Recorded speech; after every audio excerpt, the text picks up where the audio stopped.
Welcome to Sanford, Florida, and my show, Shoosty Bugs. We're here in the main hall. Everybody's here having a good old time. Security, entrance. It's a beautiful city hall. And this is the room we're going to be in. You can see right here, this is the chambers. It's called Art in Chambers. That's where the show will be. Here's some examples of my work. It's all on silk. You can see these are all little bugs, like under a microscope.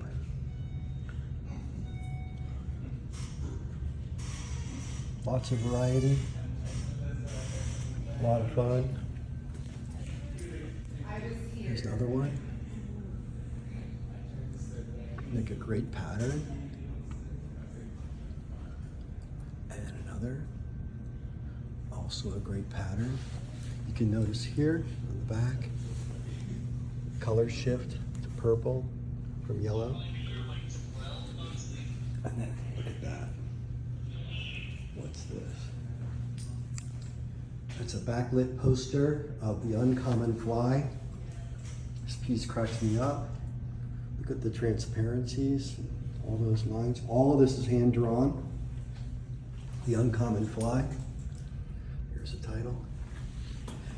Here's the Royal Goliathus beetle with symbols of the royalty of England. Here is cicada rosette. Those are cicada bugs. And if you go all the way in, so hopefully you can get that in focus. Look at that. Stained glass cicada bugs surrounding rosette from the Morris Museum and here in Winter Park, Florida. And here's some more. Here's another Royal Goliathus in purple. You can see up close the detail work and the symbols. These are all different kinds of things you can find in the English countryside. It's quite rich. Look at the details of this right here. That's kind of cool. Okay, and then here we go. Here's another beauty, like an Art Nouveau kind of thing. You can see how the body of the bug is painted with something that's spewing and colorful, like a fireworks. This is a beautiful piece, Victorian framed dragonfly, all again hand drawn. These wings are like from a Klimt painting, which is the late Art Nouveau successionist period in Austria.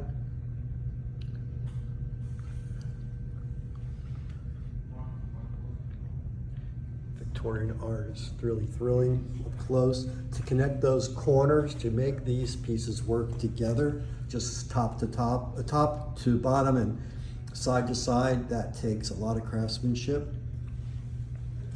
And it's got two sides, two different colors. And then we get into this piece here.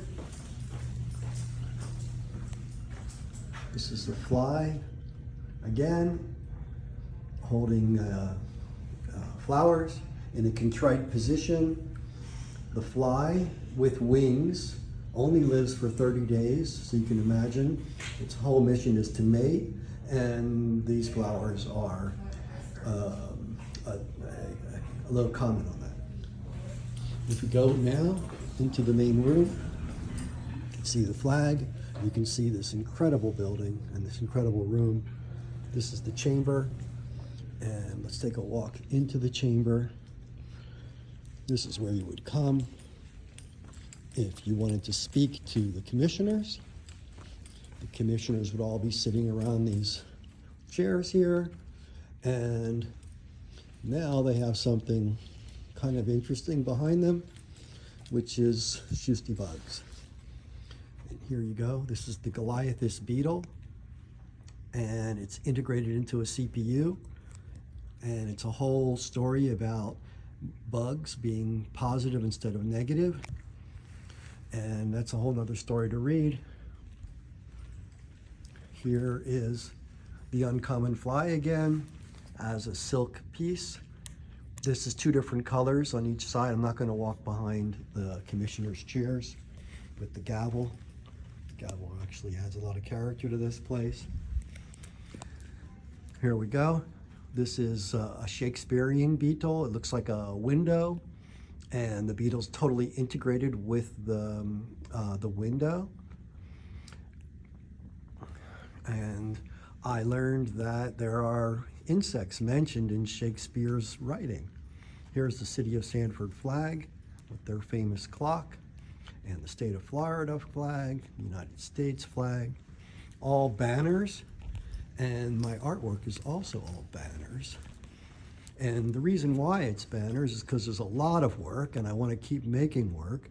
And because they're banners, it's super easy for me to put up and put down and change out without having to deal with framing, without having to deal with storage and U-Haul trucks.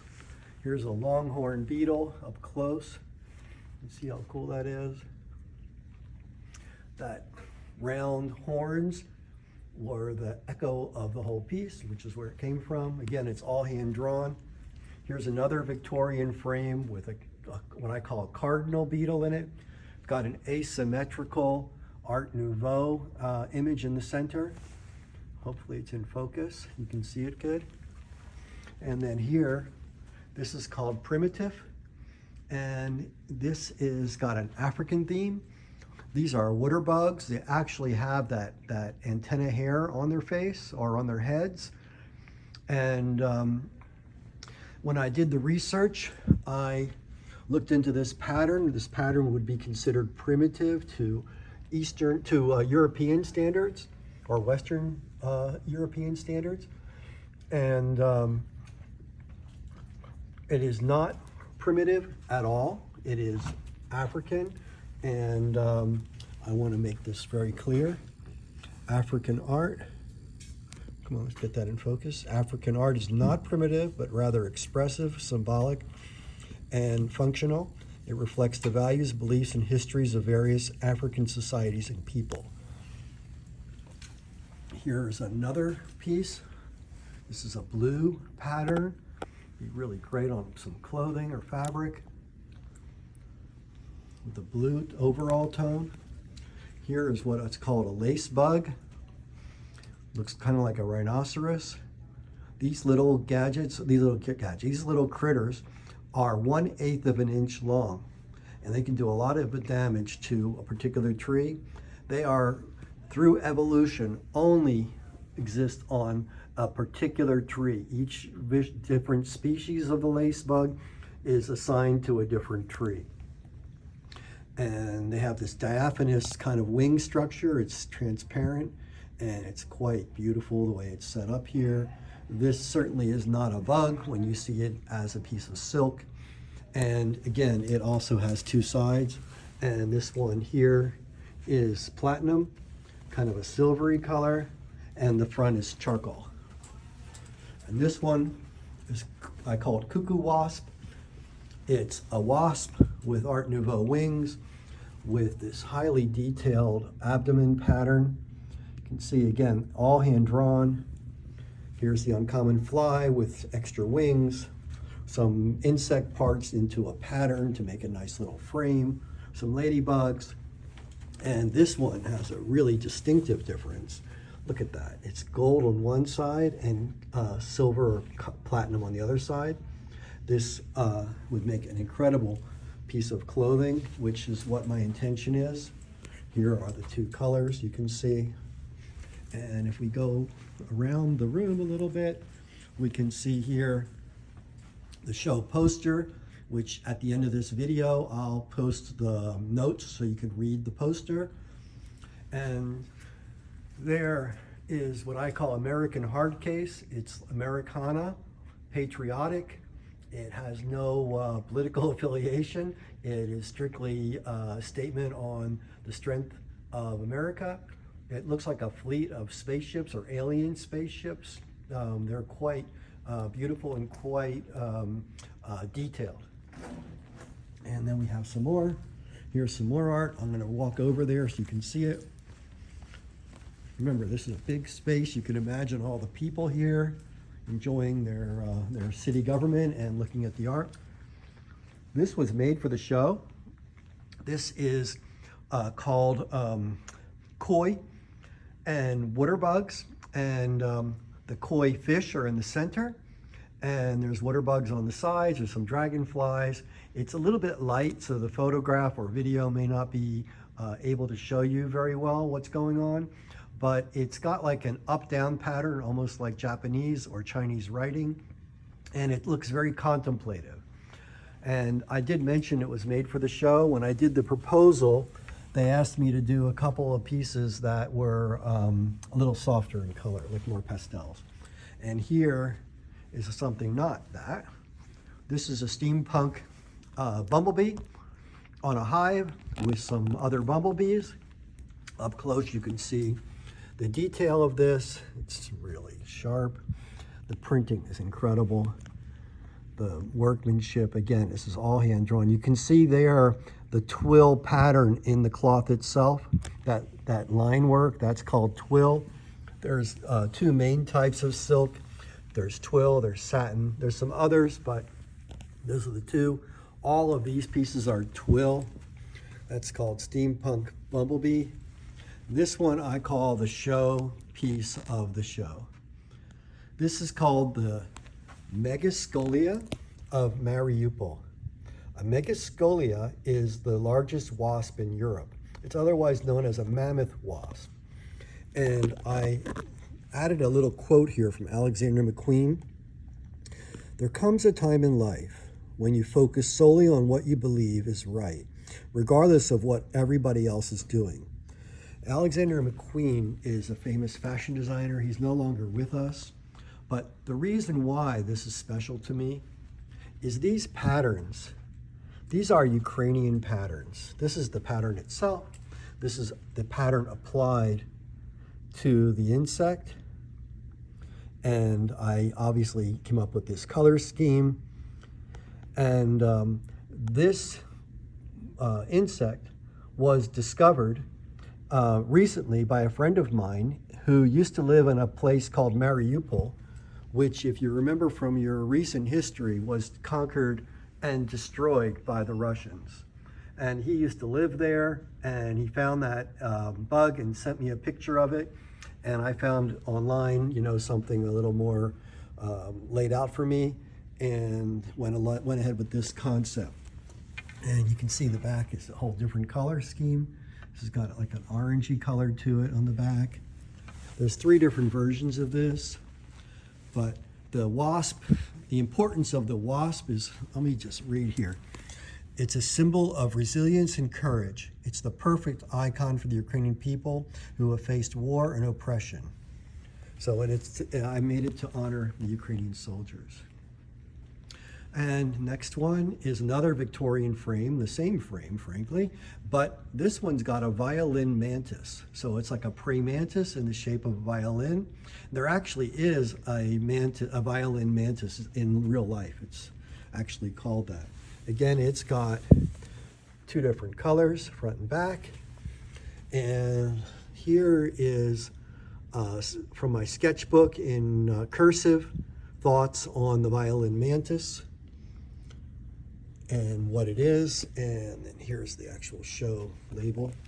Here's another steampunk bumblebee on a white hive background. Here is a royal Goliathus. You saw 2 of these out in the hallway. This one's red. Again, the detailing is really cool. And this one, I call this the Wally Wally bug. And it's a stag beetle. You can see the beetle's been abstracted. There's no legs.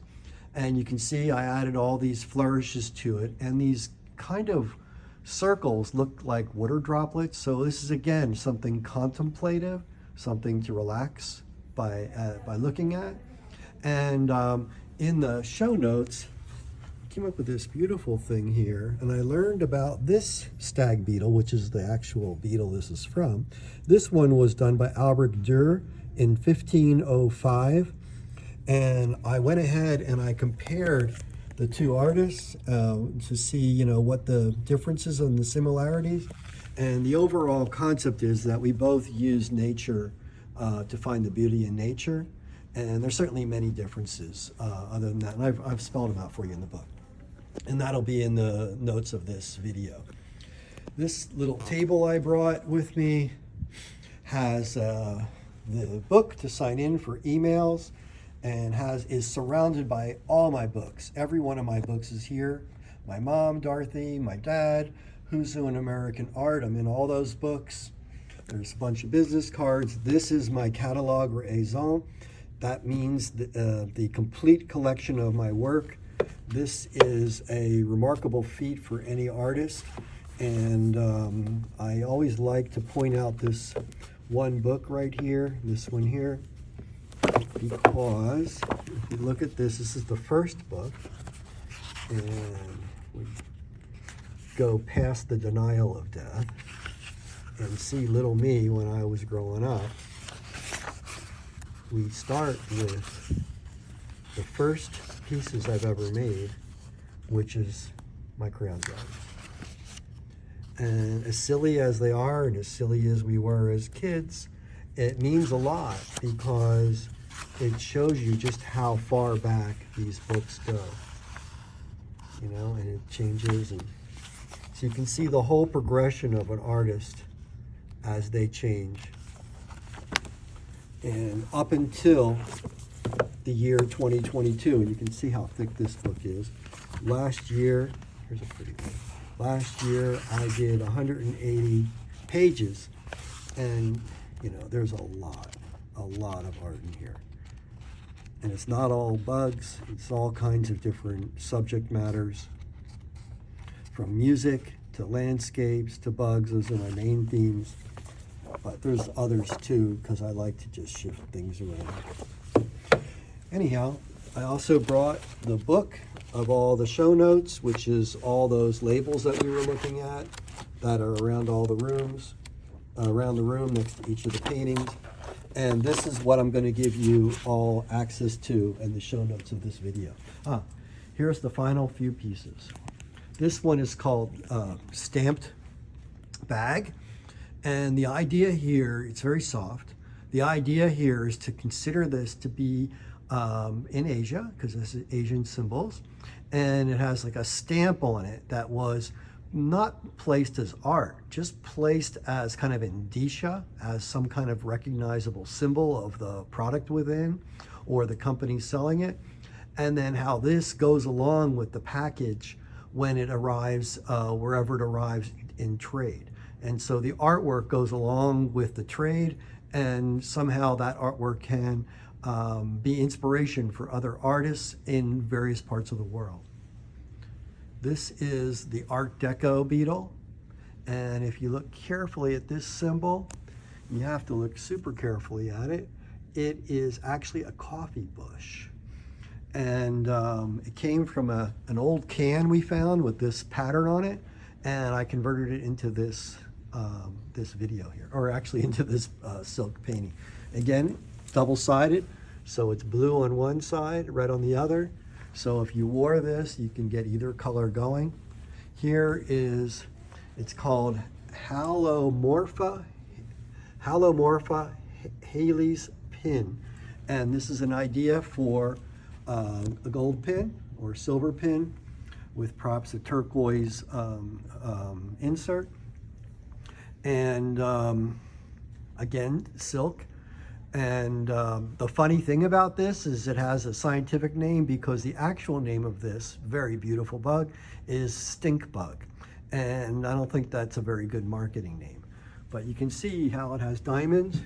And these diamonds were hand drawn. They took like 3 or 4 days to make one of them, and then I repurposed them into all the rest. And here is the French curve beetle.